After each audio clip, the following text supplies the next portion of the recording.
सो hi guys, स्वागत है आपका एक बार फिर से हमारे चैनल में। तो दोस्तों, महाराष्ट्र सीईटी एमसीए 2023 का कैप राउंड 1 का आज सेकेंड डे है। आप एडमिशन ले सकते हो। कल लास्ट डेट है। जो कैप 1 में जिनका भी ऑटो फ्रीज हुआ है या फिर सेल्फ वेरिफिकेशन करने टाइम उन्होंने कॉलेज को फ्रीज कर दिया है, तो वो कल तक जा करके आप अपना एडमिशन जो है वो ले सकते हो। और उसके बाद जो है आप अगर एडमिशन नहीं लेते हो तो आप फर्दर प्रोसीड नहीं कर पाओगे। अगर आपने बेटरमेंट चूज़ किया है तो आपको कहीं जाने की ज़रूरत नहीं है। आपको बस बेटरमेंट चूज कर लियो। आप एक वो अलॉटमेंट लेटर जो प्रिंट होता है सीट कंफर्म का, वहाँ पे लिखा आएगा seat confirm betterment not freeze.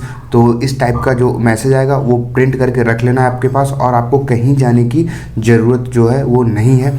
आप बहुत सारे बच्चे फ़ोन कर रहे थे, मैसेज कर रहे थे कि भैया हमें कहीं जाने की ज़रूरत है क्या अगर बेटरमेंट हमने चूज़ किया। तो ऐसा आपको कहीं जाने की ज़रूरत नहीं है। आपको बस बेटरमेंट चूज़ करके आपको रख लेना है, आपको घर पे ही रखना है।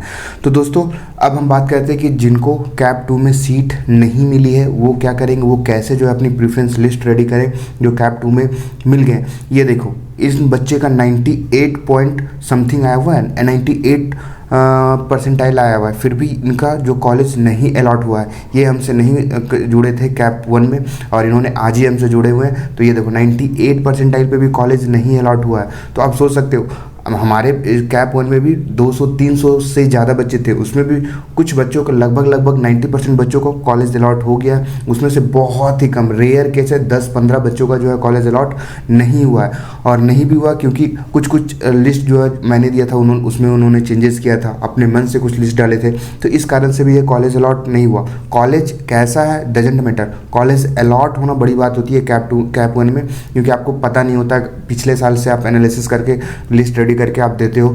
तो उसमें भी हम लोगों ने लगभग 90% स्टूडेंट का जो है कॉलेज अलॉट हो गया है। 10% जो बचे हुए उसमें से बहुत रेयर केस जो नहीं हुआ है, तो उनका भी कैप 2 में अलॉट हो जाएगा। 88 परसेंटाइल वाले एक स्टूडेंट का नहीं हुआ, फिर अच्छे परसेंटाइल पे भी नहीं हुआ है। तो क्यों नहीं हुआ उनका, मैं रीज़न तो पता चल ही गया है हमें, और आप लोगों को भी इस वीडियो में बताऊंगा कि आप लोगों का भी क्यों नहीं हुआ था कैप 1 में जो है कॉलेज अलॉट, और आप किस तरीके से अपना प्रेफरेंस लिस्ट रेडी कर सकते हो। और अगर आप हमसे जुड़ना चाहते हो तो नीचे डिस्क्रिप्शन में लिंक दी गई है, क्योंकि आपको कॉलेज का सवाल है, आपके कैरियर का सवाल है, तो आप नीचे डिस्क्रिप्शन में जो दिया गया है आप ज़रूर से ज़रूर कांटेक्ट करो हमसे। जो है अभी कैप प्रोसेस वाले का इतना फ़ोन आ रहा है कि आप सोच नहीं सकते हो। काउंसलिंग चल ही रही है अभी उन लोगों को जो है कॉलेज अलॉट हो गया है, अब एडमिशन ले रहे हैं बच्चे और काफ़ी खुश भी नज़र आ रहे थे। तो किस तरीके से जो आपको कॉलेज की लिस्ट प्रिपेयर करनी है वो चलिए अब हम डिस्कस कर लेते हैं। उससे पहले हम डिस्कस कर लेते हैं कि इस साल का कट ऑफ कितना गया था। आपको एक बार दिखा दूँ,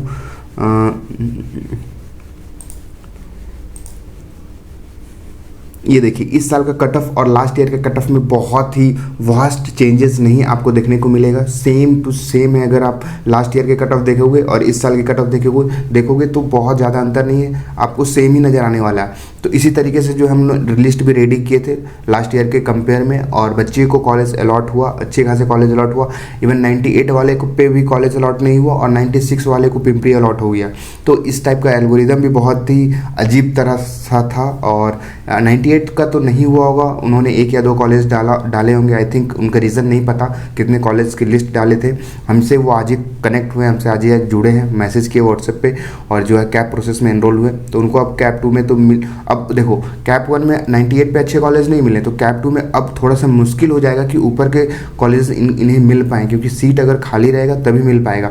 नहीं खाली रहा तो 98 परसेंटाइल ला करके भी इनको नीचे के कॉलेजेस में जाना पड़ सकता है। तो आप सोच सकते हो, मैं पहले ही वीडियो में बता रखा था कि आपका परसेंटाइल बहुत मैटर करता है आपको कॉलेज अलॉट करवाने में। अगर आप प्रेफरेंस लिस्ट सही से रेडी नहीं करते हो तो आपको बहुत ही ज़्यादा दिक्कत होगी। तो प्रेफरेंस लिस्ट ही मोस्ट इंपॉर्टेंट चीज़ होती है पूरे कैप प्रोसेस में, पूरे कैप राउंड में। तो हम लोगों ने उसी पे काम किया, उसी पे वर्क किया, और लास्ट ईयर से कंपेयर जो है लिस्ट रेडी करके बच्चों को प्रोवाइड की, और फिर उसमें से कॉलेज अलॉट तो हुआ ही हुआ है। 90% बच्चों का कॉलेज अलॉट हुआ है और इसमें कोई दोहराई नहीं है। और जो जितने भी थे लगभग सारे का अलॉट हुआ। अब वो बेटरमेंट के लिए जाए या फिर उसमें एडमिशन ले, वो उनकी चॉइसेस हैं। क्योंकि मैंने पहले भी बता रखा था कि नीचे के कॉलेजेस की प्लेसमेंट रेट काफ़ी प्लेसमेंट रेट ठीक ठाक ही होती है, आपको खुद से एफर्ट डालना पड़ता है। तो इन सब चीज़ें की है बातें होती है उसमें, और ऊपर में तो आपको पता ही है सारे कॉलेजेस में सही है। तो अब हम बात कर लेते हैं कैसे आपको लिस्ट स्टडी करना है। तो मान लो आपके परसेंटाइल है 88 परसेंटाइल के आसपास है, मान लो 88 परसेंटाइल है आपके पास और आपको कोई कॉलेज अलॉट नहीं हुआ है। तो 88 परसेंटाइल है, कोई कॉलेज अलॉट नहीं हुआ, तो आप प्रेफरेंस लिस्ट इस तरीके से बनाना कि 88 वाले कॉलेज जो कट ऑफ चेंजेस हुए हैं वो तो रखना ही रखना है। ऊपर के कुछ 2-3 परसेंटाइल ऊपर चले जाना, 2-3 परसेंटाइल नीचे चले जाना, और इस टाइप से जो है आपको कॉलेज की लिस्ट रेडी करनी है।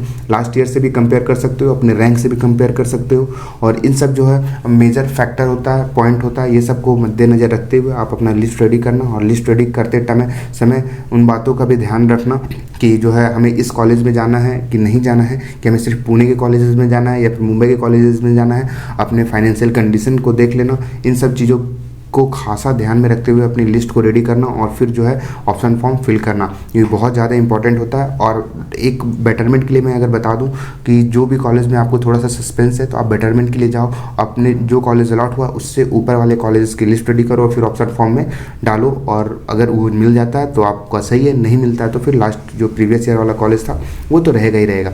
तो इस तरीके से आप अपना जो है लिस्ट रेडी करो, इस तरीके से आप बनाओ प्रेफरेंस लिस्ट। अगर कुछ भी डाउट होता है तो नीचे डिस्क्रिप्शन है, वहाँ पे गूगल फॉर्म का लिंक दिया गया, उसे फिल करो और हमसे कांटेक्ट करो, और नंबर भी है व्हाट्सएप ग्रुप पे, सारा चीज़ें उस पर जाओ और फिर हमसे कांटेक्ट करो। सो थैंक यू दोस्तों, मिलते हैं नेक्स्ट वीडियो में, तब तक के लिए कैप 2 में सभी को कॉलेज अलॉट होगा।